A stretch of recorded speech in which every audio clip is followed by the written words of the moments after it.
Yo, I'm Heebsy the Child.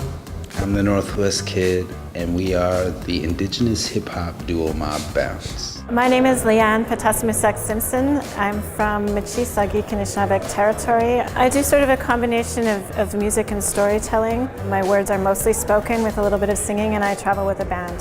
Hi, I'm Peter Dramanis.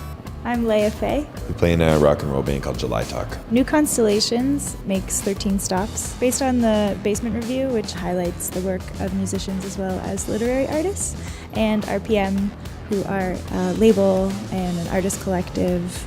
And so the idea is that it is Indigenous artists and non-Indigenous artists coming together. I introduced Jarrett to Damian Rogers and Jason Collette, who are the curators of the Basement Review, to try to do something that would bring different communities and build audiences across communities and build artistry across communities. And so they sort of ran with the idea, and that eventually became New Constellations. The first time I saw the show, which was the first night in Saskatoon, there's a crazy diversity of Indigenous genius on stage, going from hip-hop to storytelling to beautiful kind of singer-songwriting to Jeremy Dutcher, which I don't even know how to describe. So incredible Indigenous excellence and an incredible diversity of that. To bring a variety of artists together and, to put us not only on stage but together, as community. You get to appreciate different perspectives, but also similar perspectives. I think every artist on this tour has a lot to share and a lot to say that is important, and how we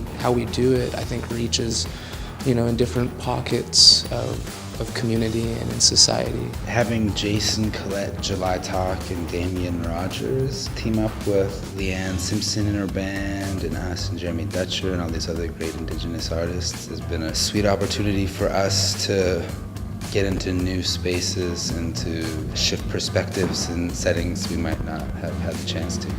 New Constellations has a mentorship program involved in it. You can do it online. It's a digital mentorship with a bunch of different artists, as well as along the tour, we kind of do in-community workshops with Indigenous youth. I think it's just about giving them the tools and the skills, and I think at anybody in kind of their teenage years, it's so helpful to have a day where you can just ask questions openly. As an Indigenous artist, I didn't have a lot of mentors growing up, so I think that in the Indigenous arts community, holding each other up, building this next generation, encouraging, celebrating, has always been a really, really important part of bringing up this next generation of artists. And so it made sense in a tour like this, traveling across Turtle Island, that we would act on that responsibility as artists to bring youth as much as possible into workshops, into the shows. Creativity is a very important part of who we are. I feel the arts, whether it's music or painting or whatever the discipline, is us outwardly extending our spirits into the physical world. But it's also just the fun and the positivity and the goodness in creating and expressing yourself. We are Mob Bounce. And you are watching Digital Drum.